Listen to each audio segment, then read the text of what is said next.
Hey, what is up, all you lonely watchers out there? It's LonelyFubuki, and after that latest Level 5 Vision 2026 craftsmanship, I come before you with one of the biggest pieces of Yokai Watch news in years, and I'm not even talking about Holy Horror Mansion. Within the first 6 minutes, Level 5 revealed the new Yokai Watch series, The Great Detective Nekomata. And before you get all excited that, oh, this is a new game or a new anime or anything, it is not, but it's still big, as this is going to be quote unquote a brand new sequel project to Yokai Watch within Yokai Watch Puni Puni. As during the build up to this reveal, Akihiro Hino admitted that Detective Nekomata was originally conceived as a new direction for Yokai Watch. As you can see with elements like the return to the Forever Friends city, Sakuramoto Machi. Though I will say it's weird to see this city without snow covering it. Which makes a lot of sense because Forever Friends was the only series that was never expanded upon. While Shadow Side and Y School Heroes went on to spawn their own side series, Forever Friends was just this weird outlier, and it feels nice to finally return to this world in a new way. Though it does kind of suck that this series was replaced with presumably either Y School Heroes or the Music Note anime, depending on when it was actually created. It was probably scrapped due to Level 5's low faith in the franchise at the time, which is why I presume it was originally supposed to come after Y School Heroes, though that's up to speculation. This story, however, is set to take place in the late Meiji era, which took place in Japan from 1868 to 1912. Though the presence of things like cable cars makes me think that it's either in the 1890s or the 1910s. We get introduced to this new character, which a lot of people assumed was Venoct, but that doesn't seem to be the case, as well as this new,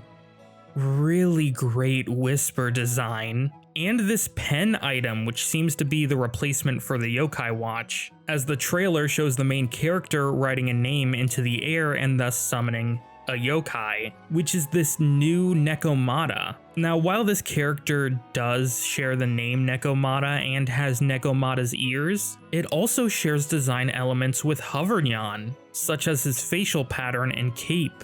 And apparently, according to the trailer, he died after falling into a goldfish bowl. And that's all we got from the Vision trailer, but more details were revealed elsewhere, such as on X, formerly known as Twitter, where it was revealed this Puni event would start on April 30th, and is implied to have a much larger scope than any previous events. The Level 5 website also lists this new Puni Puni event, along with artwork and bios written by Nekomata for all the characters, including ones that weren't shown in the trailer. I will be reading all these bios verbatim based on a Google translation, because unfortunately I do not know Japanese. Please keep in mind that these translations are not 100% accurate. Starting with Nekomata himself, I'm a cat. I used to be just an ordinary cat, but after I passed away, my master gave me a name. And with that, I made a grand comeback as a mighty yokai. Now alongside my master,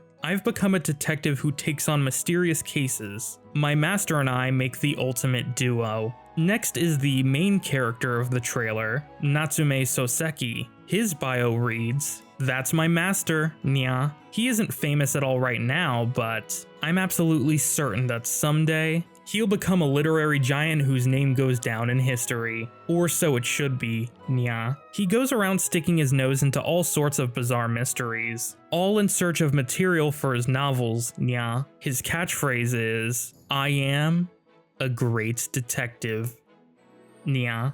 This character is named directly after and inspired by the actual Natsume Soseki, a very famous Japanese novelist from the Meiji era. Next is Hinata, who wasn't really shown in the trailer. There's a cute little girl living in the neighborhood. For some reason, she seems to be able to see me, and the cheeky little thing actually calls me Kitty.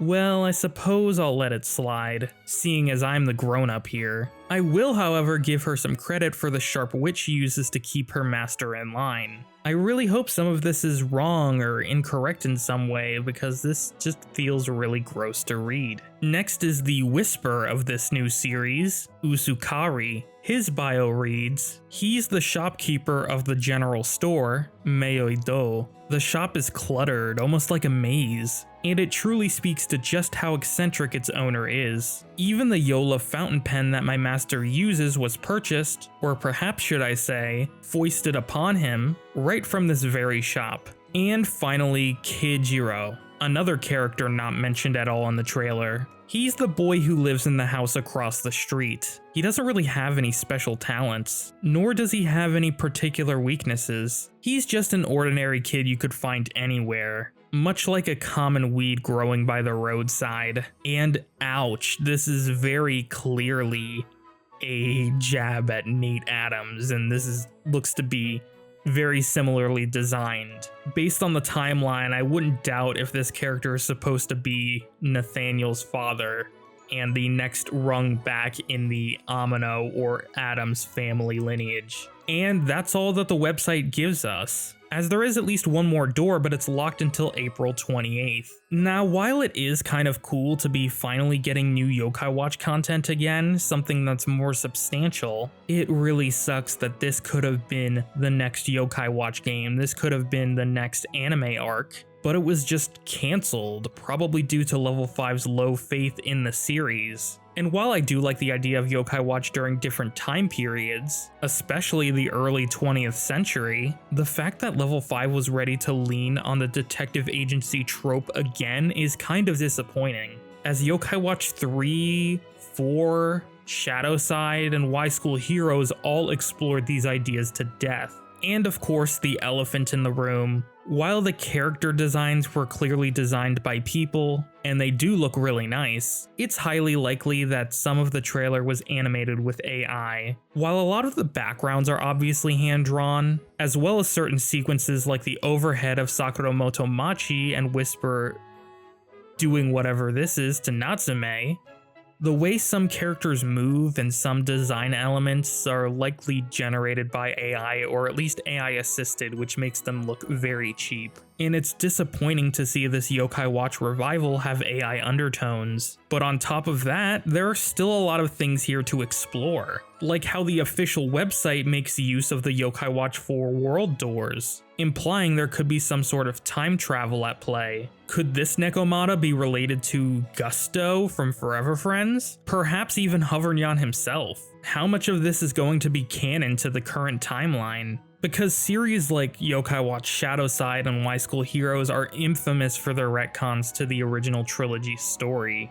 But I'll have to leave those doors open for a potential future speculation video. And even then, we're only 3 weeks away from the release of this update. So, what do you all think about Yokai Watch series, The Great Detective Nekomata? Will you be playing it when it comes to Yokai Watch Puni Puni? Do you have any theories about the lore implications this brings to the greater series? Make sure to let me know in the comments, and I will see you all in the next one. Bye bye, my lonely watchers.